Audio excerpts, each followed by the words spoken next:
Surely this is where Dart World brick. Okay, we have another Chupacabra, which hits Brow. Oh no, this is not good, dude. Small World. Mothman, Brow for...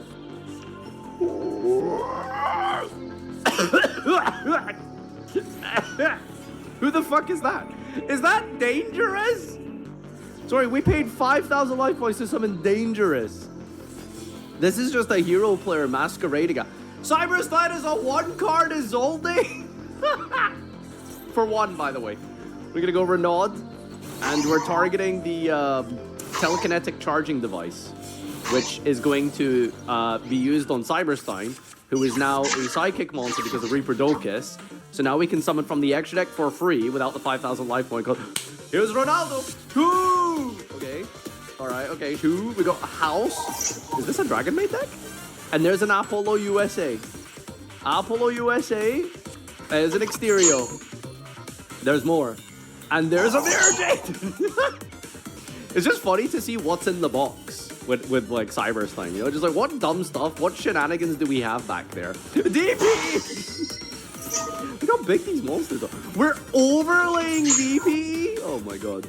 That's a big Dingirsu. Okay, what else is in the box here? Last Warrior! Oh, that's insane! Oh, we're gonna nuke the board, but protect our own board with Dingirsu. Okay, Dark Ruler means we can't attack for game, but we have an apple with... How many fucking negates is this Appaloosa, by the way? This is 6,200! No, I gotta do the math on that. Wait, what's 62 divided by 8? That's 7 negates. Okay. Freezing Curse negate the last warrior, so now we can summon. It's not very nice of you. That's what I'll say. That wasn't very nice of you. You know the age-old draw the out that we people love to do in the YouTube comment section? You know? This is drawing the out. This is drawing the out.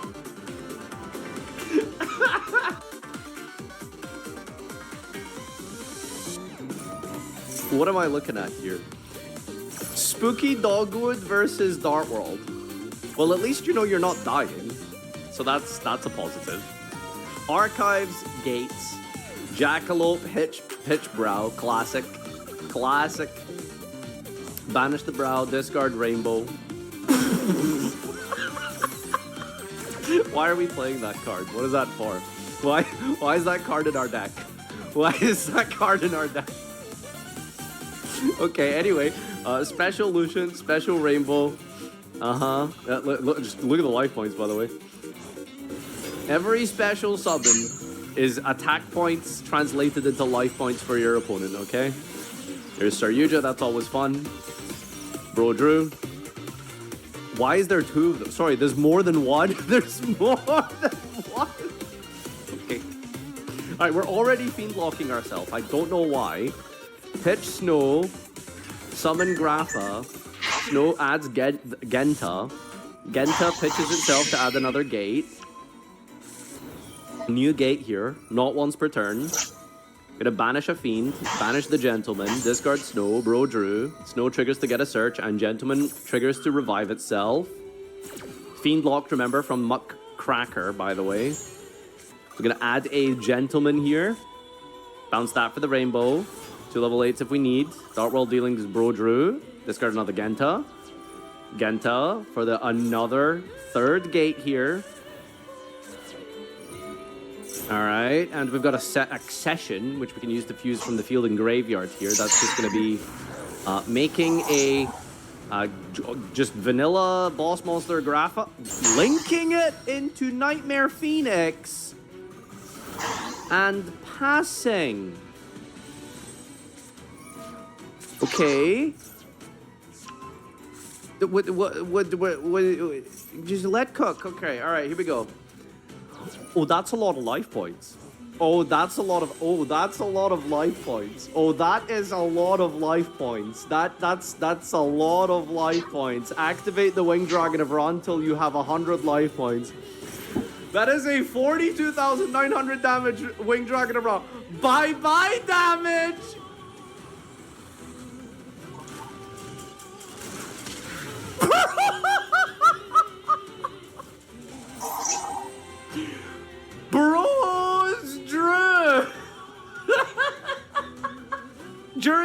damage calculation. If your monster is attacked, your battling monster can't be destroyed. If you take battle damage, your opponent takes effect damage equal to double that amount. Okay. All right, so our opponent is playing Golden Castle of Stromberg here to summon Iron Hans. Oh, this replay is called Keep Gambling. All right, we've got some Isolde Slop here. I think that's a one-card combo with the Golden Castle Stromberg for 4 for Greffer. What are we doing here? We're Greffer discard Armageddon Knight. Almost criminal, honestly.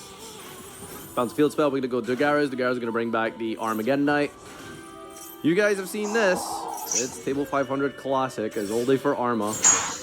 Okay, we need a Spellcaster for Celine. That's going to bring back the Monk. Gusto Tailwind. Discard to add the Tailwind of Gusto, which we then pitch to summon out the Ferret. Apollo USA. Ferret's going to summon 3 guys out the deck here. Some, like, spell card in the grave. Tribute's a thing for cost. Tributing the Diviner, which then summons Sex from the deck. And then we're going to get Garden Rose Maiden, so fun stuff here with that. That's always cool to see the Black Garden combos. There's an Anima. We're equipping this Vylon card here. For the Durandal, that's going to be Fire Flint. Okay, linking Apollo. Well, there's no Nibiru, so it's safe to link off, you see? Alright, Celine, bring back the Monk. We got Sage on the field here. We got a Synchro for the, what's his name? Rose Dragon into Balmond, which is then overlaid into Utopia to search Astral Force with the Sage here. The Box Rose thing. Here's Cheat Commissioner. We got Renaud for the equip. We got Nightmare Griffin. Nightmare Griffin pitches to set that 6. Transverser. Transverser, swap, give your opponent Utopia. Pop the Black Garden to bring out the Monk. Use the effect for the 4th time this game. Ferret and Monk make Spring Merrymaker to send Rocky. Equip onto the Merrymaker. Rank that up into musical sumo dice games. Activate Burning Bamboo Sword. Pass turn. What does this mean? What does this mean? Main phase skipped due to the terminal world. Sumo dice game is activated. We're going to change that 6 to guarantee a 6 or a 1. We roll a 2, which becomes a 1. We move the zone. What the fuck is this animation? What is it? Lost! We lost to the... What is this? At the start of your opponent's battle phase, remember, we had to go to the battle phase because of the terminal world, the bamboo sword skipping. If this is in the main monster zone, roll a 6-sided dice, 1 and 6. And if a monster is already in that zone, it moves to attach that monster to this card as material. And if this effect causes the number of monster materials to exceed 6, you win the duel. So we attach the Utopia with the material underneath it that we gave our opponent to then basically have 3 free materials to then instantly win the game with the sumo dice game. Do the dance, baby. Do the dance.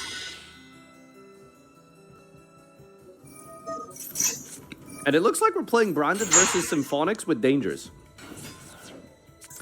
That's an Infernity General we just discarded. And we're using Horus to discard a Black Garden. Okay, the Symphonic Warrior Guitar discards Fiendish Rhino Warrior, which sends a Fiend, which it sends Heiress for. Infernity Archfiend, beautiful. Alright. What are we going to make here? We're going to make Beyond the Sus. Get any scale from our deck here. That's a Guitars. And now it's time to Pendulum Summon Infernity Archfiend. Searching Necromancer. That's 4 materials Saryuja. Bro Drew. Placing Ixi Territory, whatever that is. Necromancer is going to bring back Archfiend for Lawn Chair. Oh god, Zolantis. Resetting the soft ones per turn effects of Necromancer and Archfiend. Archfiend's going to search for Sage. Ditch the Sage for the Horus. Bring back the Sage with the Necromancer. Oh, it's okay. Ib. Nice. This is fun. Alright. Anaconda! Ib floats into the World Chalice. We're scaling, using the effect of the scale here, which apparently returns the scale to our hand, which we then use as discard fodder for the King Sark to bring back double Necro. Bring back Archfiend for another lawn chair. Verti Anaconda changes the attribute of the Saryuja. Yeah, okay, we're gonna make curious with that. Ib is brought back from the Succession. We're gonna overlay it into Riverstorm. Finally, a good deck that Peeps can approve of. We're gonna play some Earth Machine. How do we have the extra deck space for this? We're just playing Earth Machine. Outrigger Extension. Here's my favorite card, Goliath, attributed for the Riverstormer. Riverstormer equips onto this. Bring back Sage with the Necromancer. Synchro into Omega. Into Firewall Drag. Put back Zelantis with the Omega. Lawn Chair. The last one for double Necro. Archfiend for. Oh, sorry. There's another Lawn Chair. How? Bring back Sage. All of those are gonna make Zelantis. Bring back. Add Grandora to our hand here to tribute summon it. We didn't normal summon this whole time. Lawn Chair, Archfiend plus Sage for the creepy little punk. Synchro into Immortal Dragon. How do you have an extra deck? Arise Heart. Immortal Dragon, banish Necroface, trigger the Arise Heart to attach it. Banishing, attaching. Grandora self-inflicts 3,400 damage because of all the banish cards. The Xyz gift, detach material from a monster you control instead if you would destroy cards. Grandora keeps taking some self-inflicted damage. Pay half your life point and gain 300 for each. And then we just keep attaching with the Kashtira Arise Heart here. We're using the Grandora again here. And Arise Heart keeps attaching. Okay. And triggering Necroface once again. That's gonna vanish 5 more off the top of the deck here. Okay, and attaching a just whatever. A half a life points with the Gandora. It destroys as many other cards in the field as possible, but it doesn't because of the Xyz territory. Because you can detach material instead. So we're going to keep doing this until we're down to 0 cards, by the way. We've got some Dynamorphia-ass life points here. How many materials are we going to try to put on this thing? So every time a card is banished, the Rise Heart attaches. In order to... It's just an infinite loop. How long are we gonna do this for? We're just decking our opponent out, right? Did they run out of time? They ran out of time. So stupid. What is wrong with you? Okay, so basically what was happening there is Gandora, Xyz gift, and the Rise Heart form an infinite loop. Gandora pays half the life points to destroy all their cards on the field and gain some attack points. The Xyz gift protects your field because it detaches material from a Rise Heart. A Rise Heart detaches the Necroface. So you keep repeating this process by attaching and reattaching the Necroface so that you can banish your opponent's 5 cards from the top of their deck. You keep repeating this until they deck out. You pass turn, they can't draw. However, we ran out of time, so cry about it. Yep, that's it. We are playing something called Chaz It Up.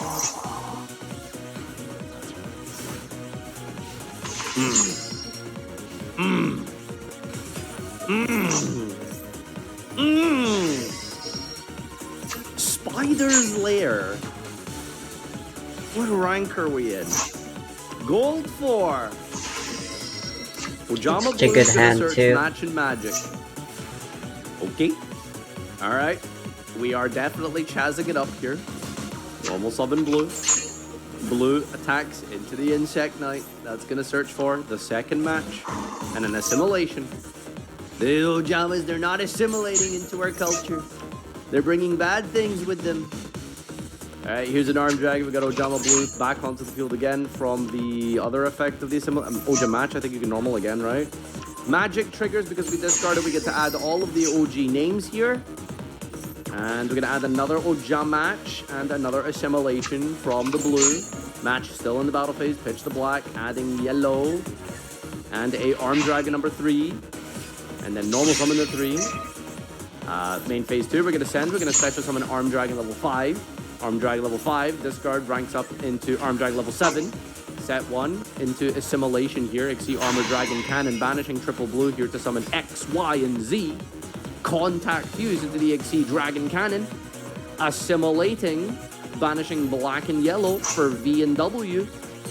That's going to make VW Tiger Jet, which combines to make VW XC Dragon Pulp Cannon to summon Reberdocus. Okay, banish to contact fuse into Arm Dragon Catapult Cannon to make it a Light Fiend. It's just all Fiendsman, dude. It's just all fucking Fiendsman, dude. It's just Fiendsman, man. It's just fucking Fiendsman. Oh my god, we're gonna summon Lacrima. No effect of Lacrima. Arima for the Lair of Darkness. Okay. Our Light Fiends are now Dark Fiends, which we can use to make Bardiche. The Bardiche like 2 Dark Monsters, right? Set Phantom Knight Cloak. That's gonna set Brigadine. Cloak effect, the banish. That's going to add a Stained Greave. Activate the Shade Brigadine to special summon, which means we can special summon Stained Greave, overlay those into, what are we making? XC monster of choice is King of the Feral Imps. We can add a reptile. What reptile are we adding from deck to hand here? We're adding some Ogdodix. All right. Time to... What deck are you playing? Yes. Noya, tribute for Curse here. Curse on summon. Brings back Noya. Noya on summon adds Daybreak. Activate the Daybreak. Tributing our own Noya. That's going to summon 2 Ogdodic tokens. Daybreak can then banish itself from the graveyard. This is going to target the Noya, returning it to send a Amnesia, tributing the 2 tokens to bring out the Amnesia. That's going to overlay into Divine Golden Shadow Dragon Luxion to add Tachyon Primal Dragon. Summoning it to our side of the field here. That's going to add 7 Tachyon. Activate 7 Tachyon. Revealing Galaxy Tachyon to add Dragon Envoy of the Beginning here. Putting back a Ojama card, banish Light in the Dark to summon out Galaxy Eyes Cypher Dragon. Combining these into number F0 Utopic Future / pass. The Lair of Darkness then summons 4 Lair of Darkness tokens. And then onto the opponent's turn here, standby main. Battle phase, attack Utopia / clear a token and pass. The Lair of Darkness triggers, nothing gets summoned.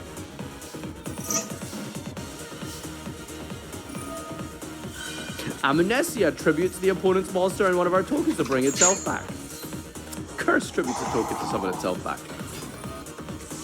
Okay, we're just gonna do the same stuff again, it looks like. Turn 5. We just tribute summon Engraver. What are we doing? What are we doing?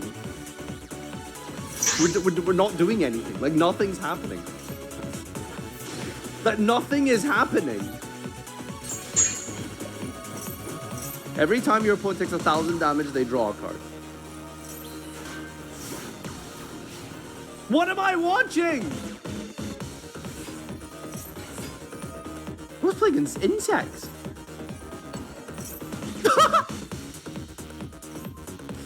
Okay, we Monster Reborn the VW Dragon Catapult Cannon. What is going on?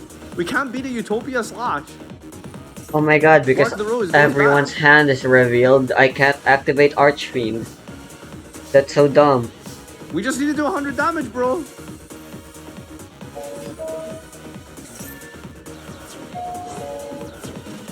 What is this?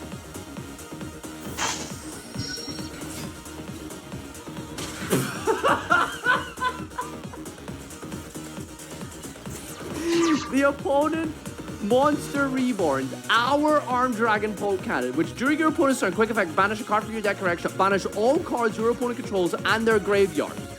Just debated it out with our own card to the normal summon and just punch them with Arima. Ladies and gentlemen, this is the worst duel in Table 500. You will never see a worse duel. YouTube, your winner for this episode of Table 500 is unsurprisingly Bros Drew. Bye-bye damage. The raw OTK off the Spooky Dogwood to gain the life points and punch really hard to get hit with probably the silliest trap card you'll ever see in Dart World. Thanks so much everyone for tuning in to this episode of Table 5. Remember, if you want to submit a replay, check the description down below where you can submit yours for the next episode, probably happening in the next 2 weeks.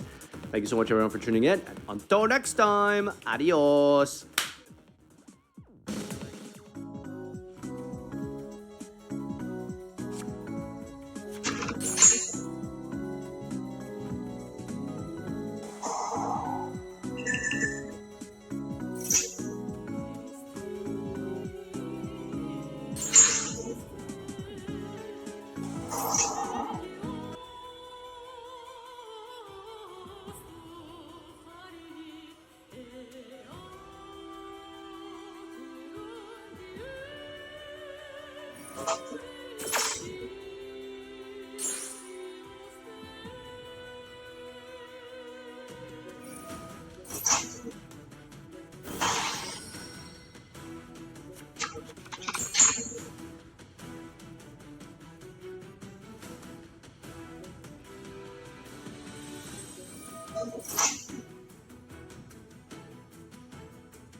What?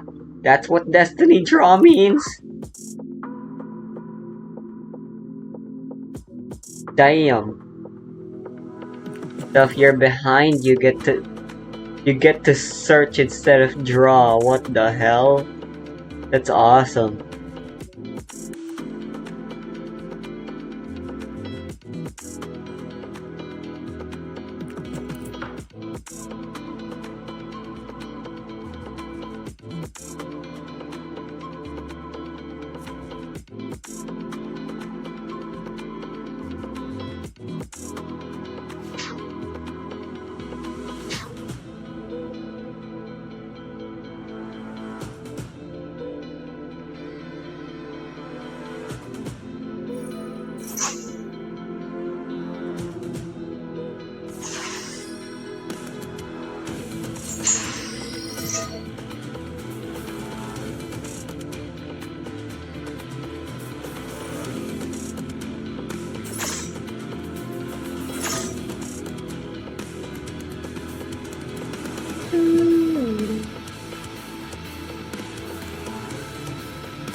Right, I forgot.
Oh, right, you can't.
cute, easy to house, great attitude, top-class pets. And then the week-long free trial ends and you're out in the cold for the next millennium. See, Jirachi is a wish-granting miracle worker for 1 week every 1,000 years. In between then, it's encased in a thick crystal cocoon that can only be opened by pure-hearted singing. Build a few tunes right now and ask yourself if they sound pure-hearted. So now you own a giant chunk of potentially wish-granting junk. Already a giant downgrade, except you know who else would want something like that? Everyone! You're gonna be under constant attack from people trying to take Jirachi. They don't even know it stinks, only you do. Jirachi isn't even a real wish granter. In his associated movie, he only has the ability to teleport stuff to you and calls that wish granting. He's a little fraud! Next up is Huntail and Gorobus, the hottest Pokemon in Hoenn. The two evolutions of Clamperl, the duo do about the same in every regard. No thanks to their dex entries being extremely copy-paste without any supplementary material to really flesh it out. Almost all their dex entries are about their eating habits. And while Huntail has the decency to just gobble up unsuspecting fish like a normal weird fucker, Gorobus insists on drinking its victims with its proboscis. Now, obviously, nature is what nature is. Things have to eat, and it's not an uncommon way for some fish to feed. If you have the choice, though, are you really going to want to clean up dead, shriveled up wishy-washy out of her tank every day when she refuses to eat them? The two lack much defining personality, either in the positive or negative. They're kinda just fish, more so than a lot of other Pokemon. A huge problem, though, is the fact that Gorobus and Huntail are specifically deep-sea fish. Deep-sea biology is based purely around survival rather than stuff like aesthetic. That's why Pokemon like Huntail have those big dead eyes. Gorobus being pink means it's just vain. Really, though, the problem comes in how deep-sea fish's bodies are built for intense pressures. The depths that Gorobus and Huntail would naturally live in would be around 170 psi. Taking it too far above those depths and removing those pressures would be deadly. You ever wonder why the only blobfish you ever see above 1,400 feet are the dead ones? More than any other knock against them, like their hunting habits or boring nature, the only way you're going to be able to enjoy your pets is if you take the plunge into the depths of the ocean to check in on them. But then you're subjecting yourself to all that pressure, and it's just not worth the hassle. Lastly, our lowest rated normal type, maybe ever, Exploud. Now, being normal type in this discussion is tantamount to steroids. Having no elemental association is a huge boon, as you're less likely to electrocute somebody to death if you're not electric type. It's not impossible. It's not an easy pass to the top of the list, though, as you still have to try at least a little bit. Which Exploud doesn't. That typing score is all it gets right, as aside from that, it's a massive wall of eardrum-bursting noise. Exploud clocks in with yells loud enough to be heard miles away. And these sounds are so intense, they can cause earthquakes. The loudest animal in the real world is the howler monkey, at 140 decibels, audible from over 3 miles away. Exploud, meanwhile, can be heard from over 6 miles away, meaning it's at least twice as loud as a howler monkey, minimum 280 decibels. 70 decibels is when sound starts to hurt. 140 is when it can cause hearing loss. 280 and above is when your head starts to explode. Oh, that's where the name comes from.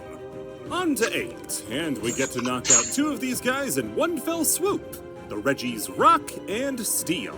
So other Pokemon like Deoxys have been hard to read, but at least he has a face. Those familiar with reading Braille might be able to get the vibes these guys are putting out, but if you're going on sound, the duo are, difficult.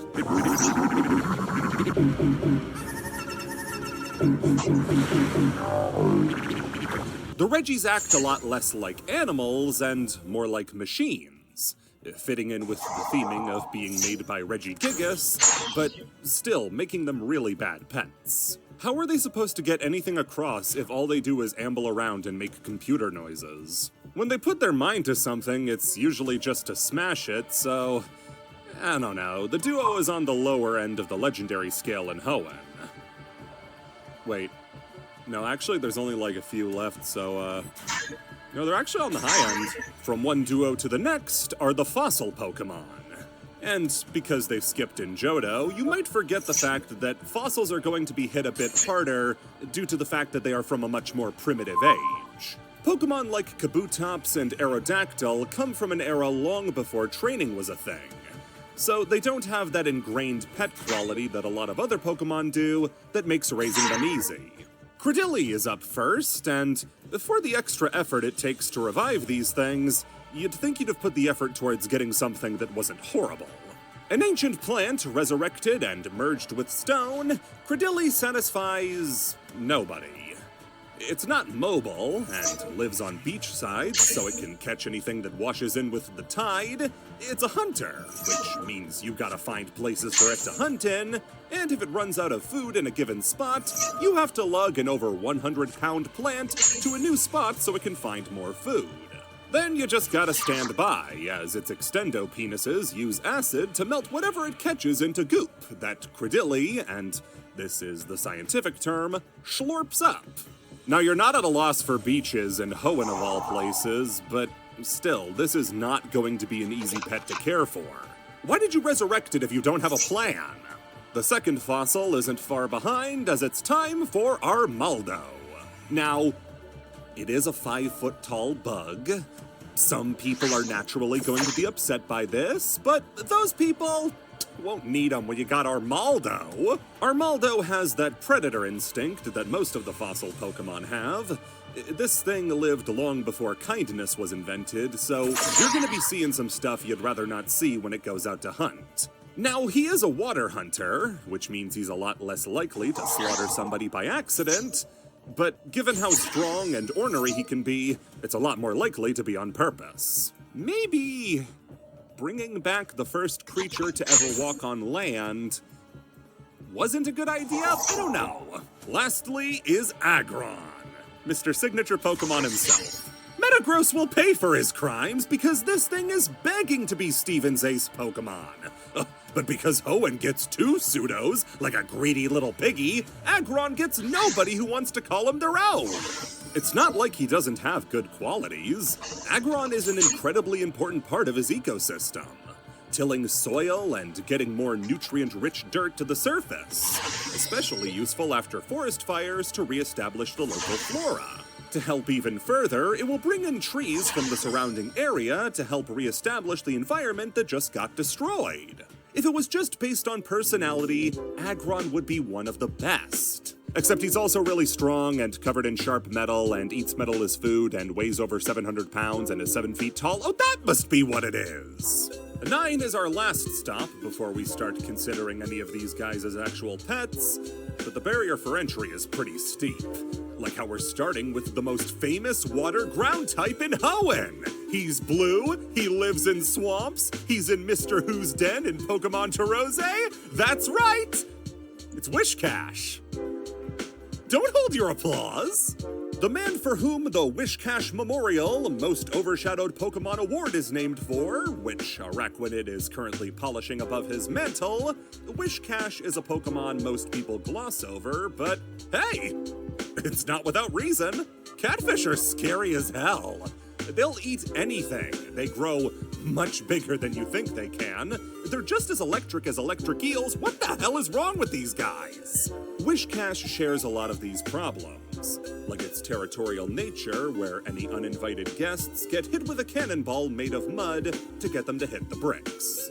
That territory as well is swampland, one of the hardest biomes to get around in. And if you think Wishcash is gonna leave its home for you, you clearly don't know how cool mud can be. That said, if you leave it in its swamp, it's going to be completely catered to. It's a self-sufficient hunter, and mud is pretty much the only thing it needs to be satisfied as far as care goes. But claiming you own a pet when you really just visit an animal is not accurate. At that point, I own the zoo. Metagross is next, and even though he's Aggron's homewrecker, he's still not exactly pet material. Now, with the intelligence of a supercomputer, that's not saying it's not worth having him around. I personally have a Metagross as my book balancer, and for the past few years, he's been doing great work. However, if you really plan on keeping him on a leash, best to know it's not going to end well. For starters, this thing is wide. Wide enough for multiple people to sit on its head. And that's just the center. His legs double that width and make it impossible for him to navigate tight corners. Steel types also have a bad habit of eating steel and other metals as their food. Like how grass types eat grass, and fighting types eat fight. So keeping a half-ton crab well-fed is going to bankrupt you. You think he's not smart enough to know when you're skimping out on the cheap? And worst of all, he's just not nice. Metagross is one of the most brutal Pokemon of them all. Their intelligence increasing to the point they know the best way to win is just beating the opponent to death. The scary part doesn't come in when Metagross is winning, though. It's when he starts losing and decides to self-destruct to take his opponent out with him. How bad does it have to be for a supercomputer to think its only option left is to kill itself? Anyway, I doubt Metagross factored you into the blast zone, but what are you gonna do about it? Scold him? He's dead! You're dead! Next up is Cacturn, the second grass dark type in Hoenn, because next to Blood Feuds, this was the generation of making a unique type combo and then doing it again. I'm kidding. Quagsire beat both of these jabronis to the punch. So anybody hoping to get anything out of this guy during the day is out of luck. This means he's nocturnal, completely motionless during the day, and waiting for nightfall so it can partake in its hunting ritual. See, Cacturn gathers up the boys, finds a traveler in the desert who's exhausted from the sun, and then beats the shit out of him and then sucks the moisture out of his body. I had a very long argument about whether or not this was premeditated murder. So, traveler doesn't necessarily mean it was a person, but I mean, come on. What else is there in the desert for Cacturn to suck dry? Lunatone? Solrock? Play-Doh? They don't have any water in their bodies. Cacturn gets back after a long night, belly full and totally satisfied, and you just have to ignore it. Just don't think too hard about it. If you think too hard about it, that makes you an accomplice. Continuing the tradition of taking a perfectly fine Pokemon and ruining it with Dark type, it's Crawdons. Crawdons are the ultimate survivalists. There's pretty much nowhere they won't live and nothing they won't eat. There's also nothing they won't do to get a place to live and things to eat. Crawdons are terrible bullies, often forcing anything in its ecosystem out with constant battles and unending endurance thanks to its outer shell. Once the lake or pond or dirty puddle they've claimed as their territory is empty, Crawdon gets the run of it to eat whatever's left over. Usually scum and stuff no other Pokemon would dare eat. This ironically makes them easy to care for, but hard to care about. Especially when they take too much damage and lose a claw, where they immediately turn timid and afraid. Imagine Crawdon claims your bedroom as his territory, and now you're sleeping on the couch because you're too afraid to tell your dog no. And you wonder why Ash decided to forego an evolution and just eat Corphish? 10 brings us across the threshold where asking for this pet won't end in an immediate no. It's close. You still probably shouldn't, but if you impulse get one, you'd get a concerned look instead of a slap. No better place to start than a big bulging block of bitter ice, Glalie. Glalie is the condensed regrets and pain of stranded hikers frozen and gathered into an ice ball with a mouth. So now you sleep on the doggy bed? At 5 feet tall, however big you think Glalie is, he is much bigger. Glalie is better for housing than you might assume, since the ice he's made from isn't capable of melting, but still, his size means special housing is required. He also has the ability to instantly freeze moisture in the air around him. And to be able to do that, he'd have to be extremely cold, like dangerous to touch cold. That's exactly how Glalie takes his prey as well. Frozen solid and scarfed down in one go. Again, we're easing into the actual pets. We are not out of the woods yet. Walreign's next, and Sure, you know what? You saw a walrus and thought that sounded fun. You live with the consequences. 300 pounds of frozen blubber and dual dagger dentures sounds like it'd be a lot of fun. Walreins are pretty well behaved, seeing as they act as pack leaders for their 3 evolutions, but there's only so much he can do to protect you from himself. One over-enthusiastic hug and they'll be scraping you off the floor with a shovel. Listen. His name is Fear. He's ball-shaped, cute. If you're willing to shove an Everstone down his throat, then you're gonna be much better off. Next up is Roselia, a Pokemon who punishes you for trying to enjoy it. Roselia's greatest strength is its size. The thing's only a foot tall, a third of an elf. Give it a pot to sit in and this thing's set. All right. Now never go near this pot again because this thing is also a poisoned howitzer. Roselia is extremely protective of, and incredibly proud of, its flowers. Grooming and looking after them all the time, and sicking its poisoned thorns on anybody who gets too close. This includes house guests, gardeners, mailmen, and you, because it likes its flowers more than it likes you. Roselia doesn't realize that people are simply trying to admire its flowers and the wonderful scent they give out. If you get too close, though, the poison it uses is described as vicious. That's a strange word to use to describe poison. I mean, it's evocative. After all that, it even demands fresh spring water to maintain its flowers. Sorry, Roselia, I can't do that. I stopped breathing a few minutes ago. 11 comes next, if you didn't know, and we're starting with another normal type who's resting on his laurels. In fact, he's been resting on them so long, his laurels have gone numb. Slacking mirrors much of human life. Starting as young and lazy without a care in the world, getting extremely invigorated in the middle, and then getting lazy again towards the end. Slacking's strength is legendarily high. More than enough to snap trees with a lazy backhand. And most spines aren't as thick as branches, let alone the whole tree. So if Slacking wants you dead, you're dead. All that's really keeping you alive is that Slacking doesn't see a fight as worth the effort. Slacking couldn't care less if something non-fatal was bothering it, letting the world pass it by as it reaches down, grabs a clump full of grass, and chews it for hours. So despite being so dangerous, you're not really in danger. The real danger comes when you run out of food and have to try rolling it to a new patch of grass for it to eat. But hey, maybe it'll tucker itself out while it's chasing you and lie down until you can get to safety. That's the beauty of Truant. Next is a Pokemon I have a lot of sentimental attachment to, Shiftry. See, Shiftry is the final evolution of Seedot, and this was my favorite Pokemon as a kid. An acorn with eyes, really shooting for the stars there. I would borrow my brother's Hoenn game and restart it over and over, without ever erasing his save, and just keep trying to find Seedot. I did it so many times, and every time I could never find him. So, even today, I still really care about this Pokemon. Now, the reason I couldn't find it was because he had Sapphire. I make up for it with my dashing good looks. Back to Shiftry, though, and while that big white mane might leave a lot of hair, he can still fit decently into a normal home. So, as a grass type, it's more likely he'd prefer his home turf, which means he shouldn't be too high maintenance. Shiftry is still a dangerous Pokemon if not cared for correctly, though, with fans able to kick up winds that level houses, and precognition that lets it know what you do before you do it. It's hard to feel totally safe with a power like that. If it helps the decision, it was said that Shiftry is the descendant of a bird Pokemon so evil that it was stripped of its wings and forced to walk the earth instead.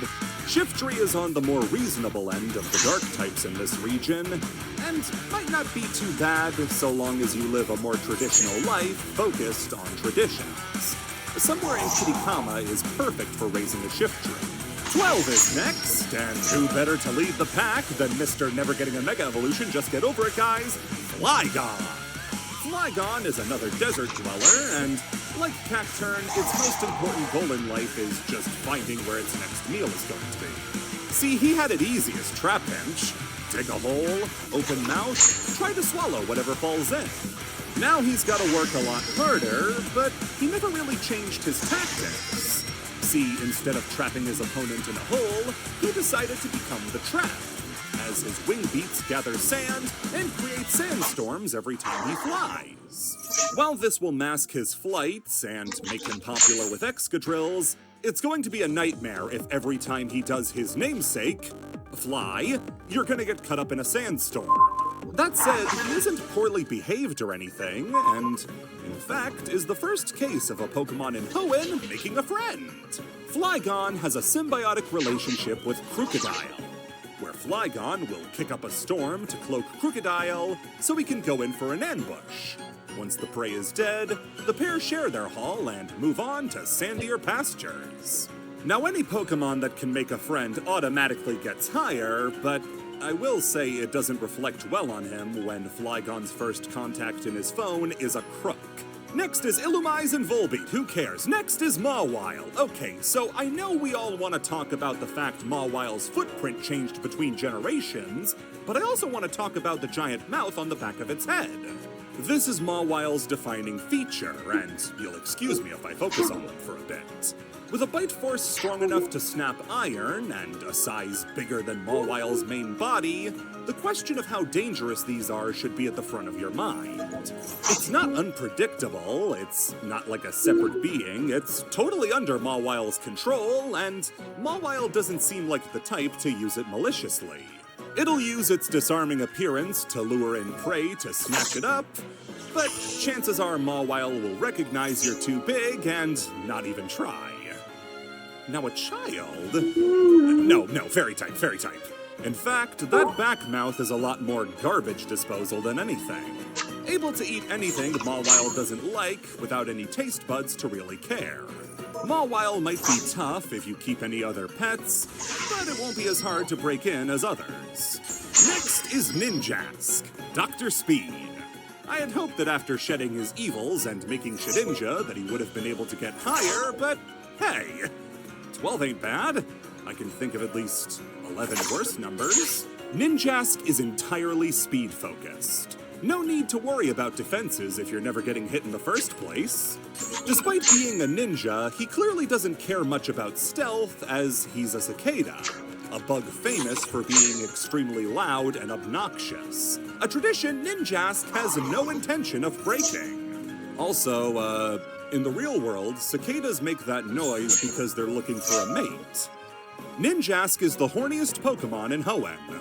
Mixed with that is Ninjask's surprising clumsiness. When flying, it has difficulty with sharp turns and will often crash into stuff. So imagine the trouble it'd have in your kitchen. Just crashing into walls, knocking over dishes, screaming the whole time. Who are you sneaking up on? Again, it's not bad. It doesn't take up much space, it's totally sufficient in getting its own sap for food. If you want one, just invest in earplugs. Finally, it's time for Dustox's better half with Beautifly. And this thing should be a layup. Beautifly is a lot like Butterfree, who didn't do half bad for itself with a 16, and a lot of the same stuff applies to Beautifly. It's gorgeous, easy to care for, easy to house. Where's the problem? Well, how do I say this? Beautifly's a jerk. This is not a nice Pokemon. Beautifly is shockingly aggressive for that base stat total. That proboscis is used the exact same way as Gorobus uses it, sucking dry any enemies it comes across. And while they're usually flowers, it can still jab at anybody it wants to and take away their food. Several dex entries describe it as greedy, savage, and aggressive. And just getting too close to it when it's eating can get it angry. I'm saying this thing bites me, I'm punching it so hard its body flies back, but its wings stay where they are. Blaziken is up next, and it's always sad to be the first starter up, but he could be doing a lot worse. Remember, Charizard and Feraligatr exist. As a martial artist, he has a level of discipline that lets him keep his flames under control. But unlike a Hariyama or a Medicham, there's no real telling what his style is supposed to be. It's kinda just punches and kicks. Blaziken's also good for only producing flames when in combat. which it will be discerning about. The tougher the opponent, the hotter the flame. He's not igniting during a sparring match or anything. The only issue, like with a lot of fighting types, is that you're going to have to portion out your pet's meals like he was a pro fighter to keep his muscle up. Not easy to manage, but if you can, he's not bad. Finally is Pelipper for the 12s, and the deck says its mouth is big enough to fit a child. Why do I need to know that? How do you know that? Did you test this? Did you see it? How do you know a child can fit in Pelipper's bill? I've seen pelicans in the real world. They'll eat anything they think has a pulse just so they can feel it stop. Vile creatures. What's stopping Pelipper from doing that? Sometimes it carries small Pokemon to safety. Other times it just leaves with them and never comes back. What are you gonna do? Catch him? He swallows them whole. Yeah, he's fine and everything else. He's whatever, doesn't matter. Why did you say he can eat a kid? 13 starts out with a Pokemon who seems unassuming at first, but can be a real pain in the wrong scenarios. Nosepass shares a lot with other rock types like Sudowoodo. It pretty much just a statue with charisma. Nosepass is moving at a speedy 5 centimeters a year unless prompted, but prompting him too loud might spook him, causing him to spin into the ground like a drill. Won't he be surprised when he finds out what a basement is? Nosepass also emits intense electromagnetic waves that allow it to act as a compass. If you're the hiking type, this makes him an excellent partner, since you'll always be able to find your way back home. If your house has electronics in it, you might find some problems. To demonstrate what I mean, I'll be holding this high-power neodymium magnet up to my computer. Manectric is next, and there's something about dog-shaped Pokemon that actually makes them harder to talk about than non-dog-shaped Pokemon. Like, yeah, it's definitely a dog, no debating that. Housing it will be as easy as housing a real dog, offset from a better score by being charged with an absurd amount of electricity. Its mane lets off a constant electric charge that will short-circuit machinery and even shock you if you try petting him. A dog you can't pet. What's the point? That said, its ability to absorb and heal itself with electricity makes it a great pet for the easygoing pet owner. Sends a few batteries, and he's back to 100%. It's also one of the few Pokemon you wouldn't want to Mega Evolve just so he wouldn't be made fun of. Look at this big fucking idiot. Next is Grumpig. I abstain on the grounds of him not being Spoink. Grumpig is one of those Pokemon that just don't really have a lot to talk about. It's not really notable in any regard. Most you can say is that he relies on hypnosis and fights. Unlike a Hypno, though, he prefers to keep his hypnosis professional and only uses it in combat. Really, all I gotta work with here is that Grumpig's psychic dance that it uses to attack became a dance trend in other regions. So, if you want a dog who invented the dab, I guess get a pig. Teacup Spoinks are a myth! Next up is the head honcho of the legendary trio of Hoenn, Rayquaza. Delete is appropriate. Now, most legendaries to this point have kind of just been pricks. Mewtwo, test tube baby whose glass was tapped on for the last time. Groudon and Kyogre, toddlers throwing dirt and water at each other. Entei, you know what you did, so having adults like Ho-Oh and Rayquaza is appreciated. Rayquaza has taken up the role of Earth's protector, fighting to protect humanity from threats on Earth and from the stars. And this guardian status means his temperament is second to none. While owning the protector of the entire planet sounds like a sweet deal, it means one of two things. Either Rayquaza is constantly busy and has no time for you, or worse, he'll bring you along for his 5th fistfight with Deoxys this week. You either get to live a life of adventure or get nothing. Make your choice. When you can wield it, though, I mean, Mega Rayquaza is the strongest Pokemon, so feel free to abuse that. Lastiost is Latias, and hey, if I can knock Entei for trying to be Ash's dad, I can knock Latias for trying to be Ash's wife. Why'd you kiss that kid, you freak? You're a freak! 14 is next, and with it comes the next starter for the region, Swampert. Now, I know, who needs Swampert? We have the sexual dynamite of Wishcash! I guess they felt like taking a second swing at it, though? Swampert on the outside seems like a pretty bad pet, thanks to all of the features it shares with Wishcash. Stronger than it has any right to be, lives in a swamp. What's the positives? Well, a big positive is that like Wishcash, it's easy to care for, as the most it needs to be happy is to stay wet. Blast the hose in the backyard and make a mud puddle and he'll be happy. What's more is that getting a Swampert is like getting insurance for your home in case of natural disasters. Swampert is very sensitive to storm conditions and will fortify its territory to weather anything. That means he's willing to give back. As far as starters go, not bad at all. Rising from the depths is our next pet, Relicanth. And if you're worried about it exploding like Gorbis and Huntail, no worries! That rock typing means its hard outer shell handles the pressure and allows it to survive at higher depths of water. Relicanth subscribes to the less is more ideology. Barely doing anything, but doing it with so much charm that it's hard to hate him. Watch. Wasn't that awesome? Relicanth isn't up to much. And its need to be in dark, cold water to mimic the ocean depths means it's not going to be the easiest to house or care for. But it was here long before you were, and it'll be here after you're gone. If you want a low-maintenance life commitment and are sick about Chadots talking back, Relicanth is perfect. In fact, it's even theorized that its lack of evolutions in millions of years is due to it being already perfect. Oh, damn, my bad. Number 1 fucked fucker, Breloom, is coming in hot. Going from a simple mushroom into... well, what the hell was he supposed to be? Not a kangaroo? So, octillery evolution aside, what does Breloom have? Well, it's 4 foot tall and can still punch you in the face because it has extending fists that are totally invisible due to punching with the speed of a bullet train. Breloom can clear a crowd of people by the time they realize what the hell it's even supposed to be. Aside from the danger of being knocked out, which, I mean, as a kangaroo, it's not like it's a disciplined martial artist like other fighting types, the main problem comes from its tail seeds being incredibly bad for you and causing stomach problems. If you're picking stuff off your dog to eat, what, do you want me to feel bad for you? Give him the standard plant treatment and maybe a Wobbuffet to wail on and you'll be good. Soul Rock is next and it's a floating rock. Really, I want you to tell me what I'm supposed to do with this. The rock floats. Very good for it, but what exactly makes this a pet you'd want?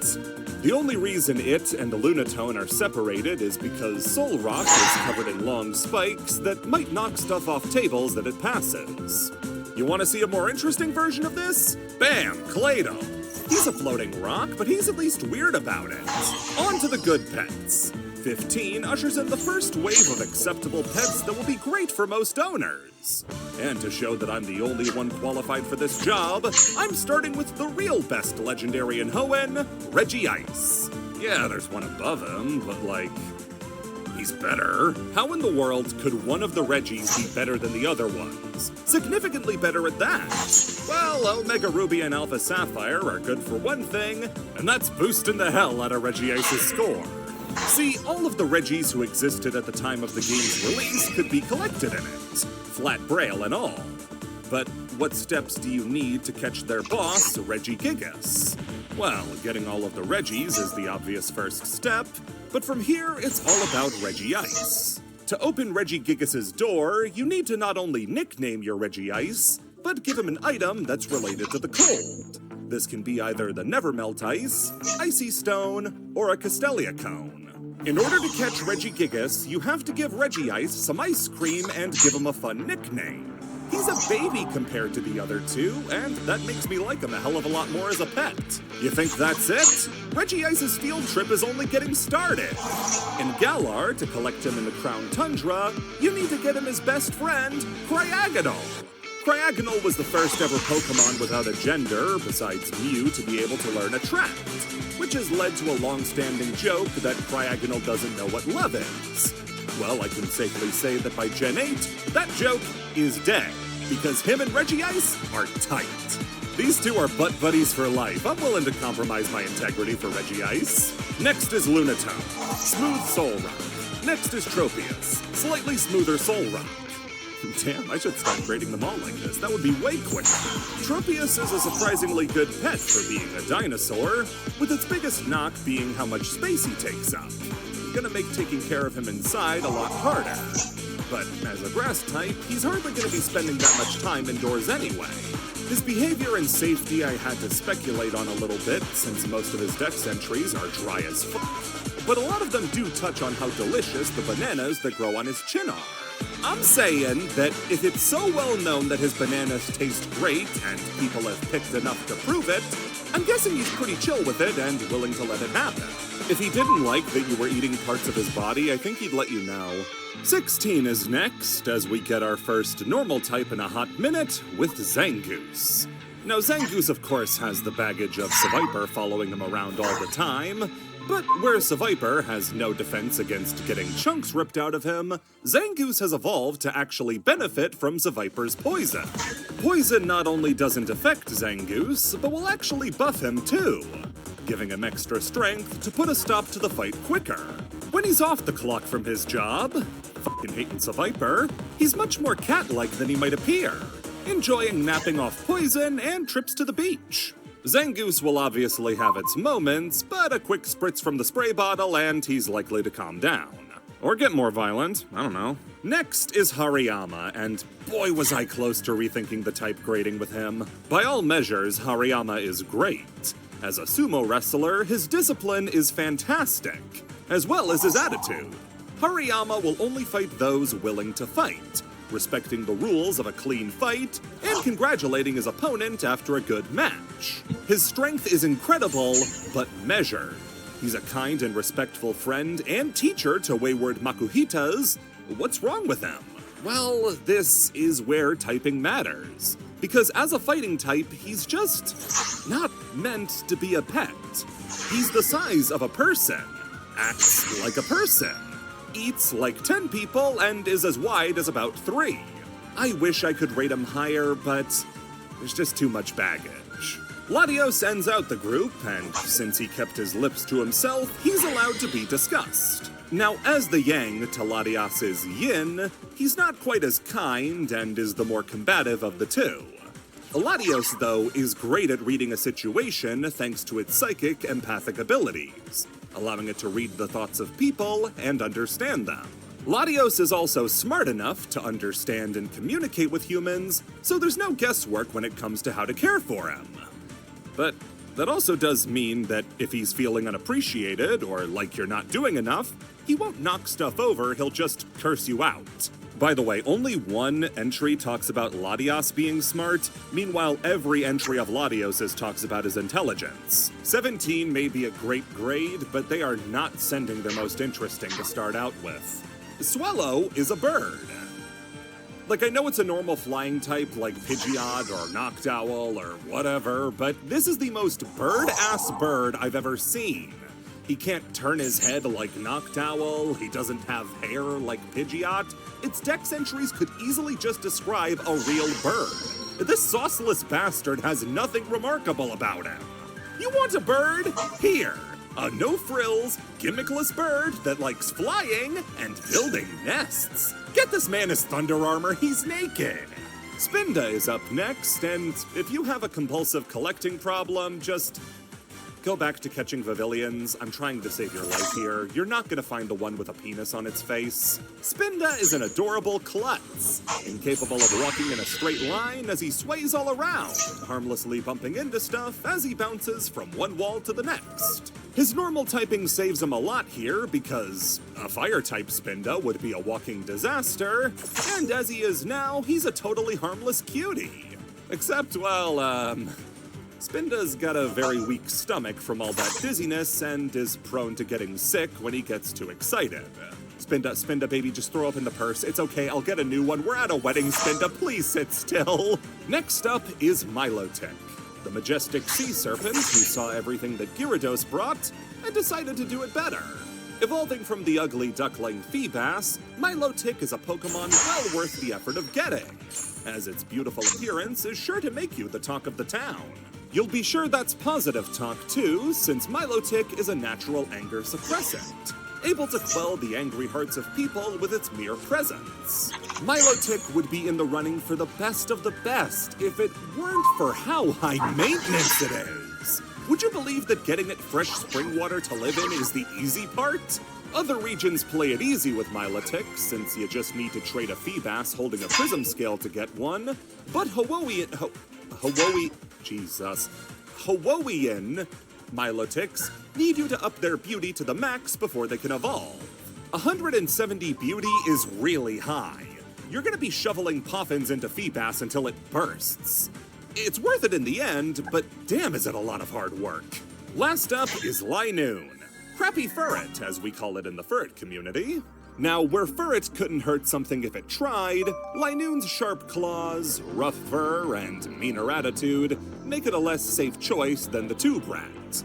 Now, I can't exactly have bias here. Any Furret-like tendencies go into the positives column for Linoon, like how long it is, its normal typing, its easy diet, and how easy it is to house. The main thing hurting him is that if you can get a Linoon, you should probably just get a Furret. Keep him away from any Kiss albums, and he'll be a good pet. Barreling towards the end with 18, and we get the last of the starters with Sceptile. Grass always seems to do really well among the starters. I wonder how long that will last for. Sceptile's only negative trait I can say is its housing. He's a little on the big side, and that giant tail is gonna give him trouble if space is tight, but beyond that I can say he's pretty great. Sceptile's used to living in dense forest environments, which makes him extremely agile and good at maneuvering. So it's just as likely he'll be able to get around the kitchen without knocking anything over. That's why I'm willing to give him the benefit of the doubt that his razor-sharp wrist leaves won't be lopping off heads anytime soon. He'll take the time. Also, after Tropius made it acceptable to eat a little bit of your pet, Sceptile has bulbs on his back that are rich in nutrients and great for your health. Next up is Minun, and with Generation 3 being the one to introduce double battles, it was natural they'd make a few that work best in double battles. After about 3 tries, they even made a good one. Minun is a Pokemon not built for battle, at least not on his own. Minun is the backup, supporting you with moves like Play Nice and Helping Hand. The amount of Pokemon who aren't made for combat is small, so any one of them fitting the bill is gonna be great pet material. Having a little mouse buddy that tells you you're doing alright isn't something most people are gonna say no to, and with how few attacking moves it learns, your safety is assured. Sure, it's electric, and it can take as few as 42 volts to kill a person, but it is blue. Now remember that. And what would Minun be without his partner in crime, Absol? We all remember those skits before the Pokemon movies where they'd get up to mischief. Absol is one of the highest rated dark types we're ever going to see. And really, based on that attitude and actions, we might have to send him in for reclassification. You sure he wasn't a normal type having a bad day? Absols are solitary creatures who want to stay out of the limelight thanks to years of abuse due to being seen as bad luck and harbingers of disaster. Really though, they're just sensitive to disasters like Swampert is, but since one of them is a 200+ pound wall of wet muscle, and the other has an Emover, people found it a lot easier to bully one than the other. Absol isn't a social dog who's going to enjoy his time out at the dog park, but he is gentle, calm, and quiet. For people who deal with a lot of stress, it sounds like the perfect pet. I will say, though, you can tell how much Game Freak wasn't ready for how much people were going to like the Sephiroth dog because they pivoted a full 180 on this thing. Oh, no, it doesn't cause the disasters. It's actually trying to not cause disaster. Propaganda is everywhere, folks. Lastly, for 18... What the fuck? Is that a glitch? Holy shit, that's a glitch! Falling just short of the best pets are 19. And in one case, it was by a margin so thin, it's almost unbelievable. First off is Love Disc, who has denied the Alomomola rumors for the 12th time today, and still nobody believes them. Now, a lot like how Swellow was just a bird, Love Disc is super just a fish. But again, that's not a negative. It is for me, because telling you why a fish makes a good pet is harder than it sounds. You really just need what you need to take care of a fish to own a Love Disc. It's super easy going, really simple needs, not a lot of hard work, and in return, you get a fish that amplifies feelings of love and makes the whole environment around it a better place to live in.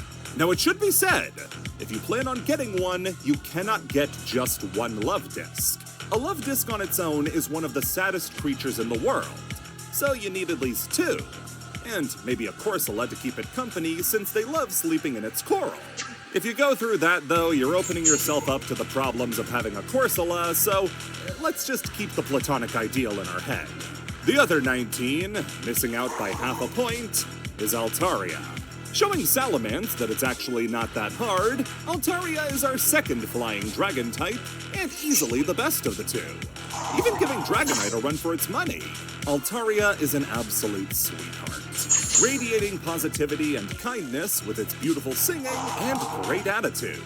Altaria's body is covered in super soft cloud-like feathers that mean Altaria makes the world's best pillow, singing softly as you rest your head on its back. And before you think I'm taking advantage of Altaria, this is something it's known to do, only with those it creates a special bond with.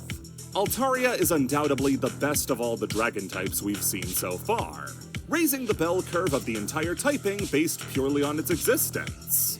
It missing out on the best of the best is a shame. But if I made exceptions for everybody, then Absol fans would never leave me alone. So if you want a reason why it can't be in the best pets, look up Wet Altaria. It's time for the cream of the crop. The 20s and above mark the best for what we have to offer, and serve as the last stop before the best and worst, with only 3 left before the main event. The 20s begin with another type who usually doesn't make it this far, with Masquerain buoying bugs to a fantastic finish. Now what makes Masquerain a good pet? Mostly humans having developed brains. See, Masquerain's main feature are its large horns that it uses for intimidation. It has Intimidate as an ability, for God's sakes. Pokemon are terrified of this thing. Clearly, to a human, they're nothing to be scared of, so after that, you're left with a dainty, well-behaved, beautiful bug whose feeding habits are a benefit to you. With its source of inspiration partially being dragonflies, I don't doubt that it would make quick work of mosquitoes and other pests. And that dragonfly inspiration means it also has incredible control over its flight. If Ninjask knocked over your CD rack for the last time, Masquerain is the perfect replacement. Kecleon is next, and after a generation of normal types really testing how far pretty privilege can get you, it's nice to start seeing some that are uncomplicatedly good. Kecleon is a chameleon, and if you know anything about them, it's that they can change color.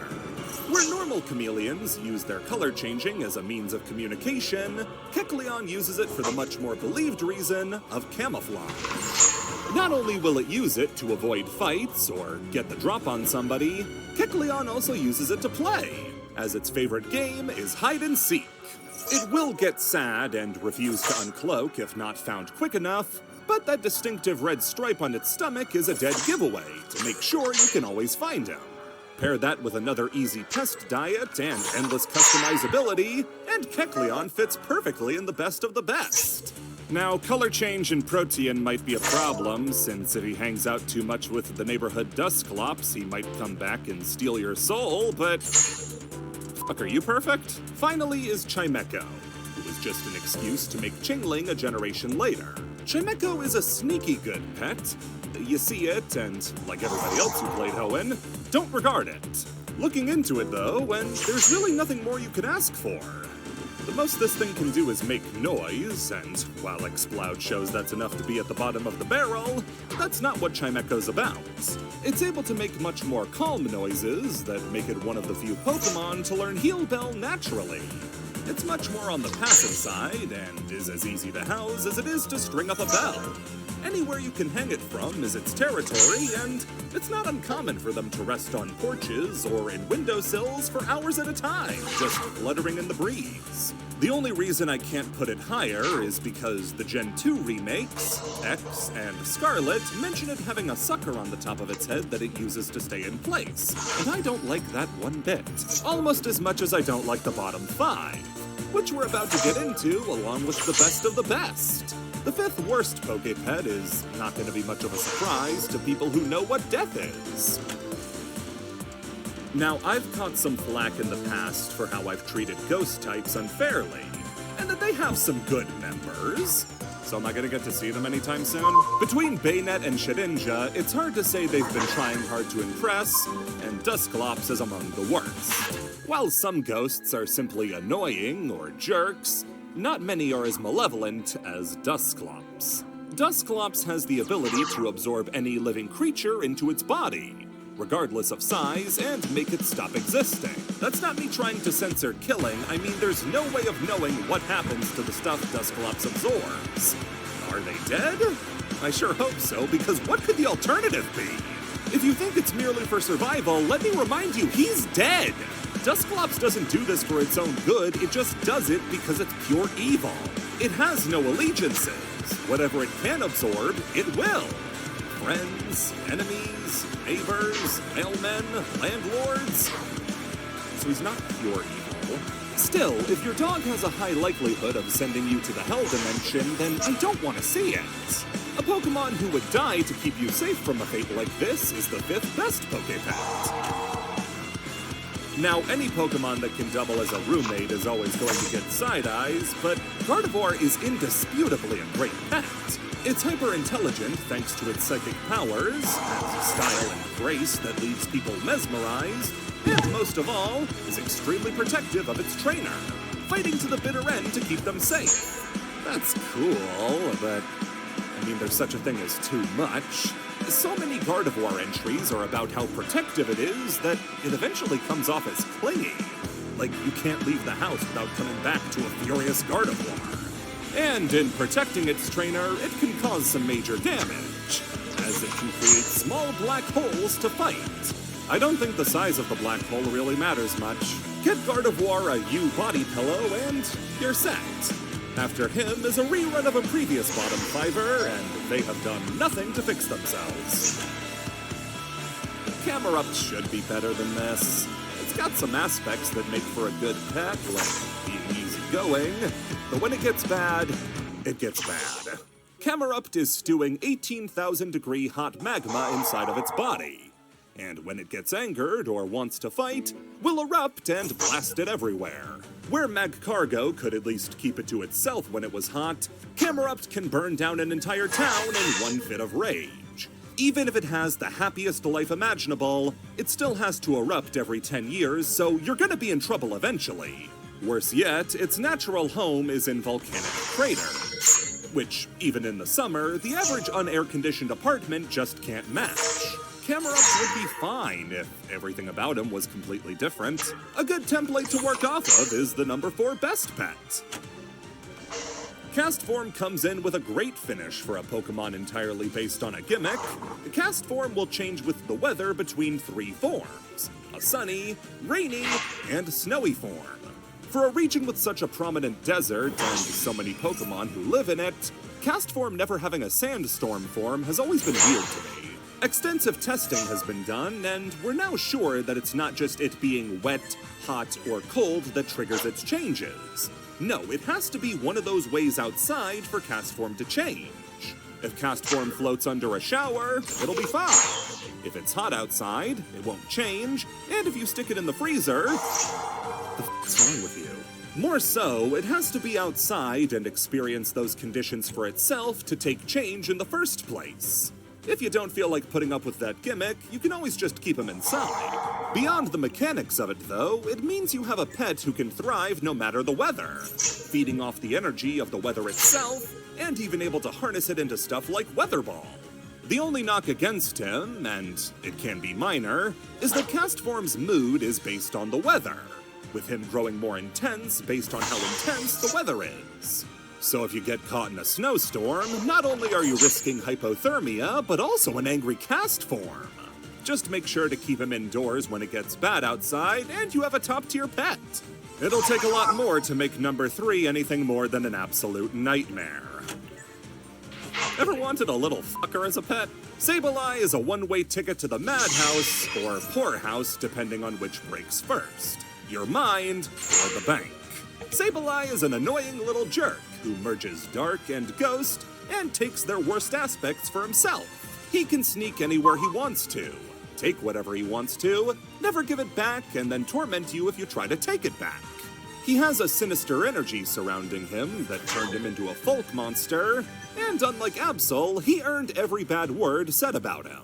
All of that could be forgiven if not for the fact that Sableye refuses to eat anything except precious gemstones. You try and feed him that lab-grown shit, he's gonna send your ass to the Nightmare Realm for 3 weeks straight. Now, if you own a blood diamond mine, this thing's a fantastic pet. The crueler the conditions, the more he likes it. And for the number 3 best Poke Pet, after Dragon and Bug got surprisingly high finishes, it's nice to see fighting get its time in the sun too.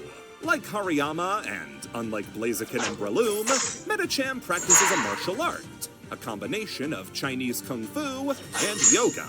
This gives it an incredible attitude. Stoic and steely, powerful yet gentle. Medicham is such a well-behaved pet. Its psychic powers also manifest less in telekinesis, but instead precognition and a sixth sense, making it safer than most psychic types. And if you forget to feed it for, 3 weeks, while Sableye has you trapped in the nightmare dimension, Medicham doesn't mind, since it helps to hone its abilities through fasting. If you're worried about pure power making it a powerhouse, you can always just get one with telepathy instead of pure power. Or keep some Galarian wheezing gas in a can. Number 2 worst, though. I mean, come on, it's Wailord. Is it nice? Sure. Does it mean harm? No. Is it 47 feet long? Oh, I found the problem!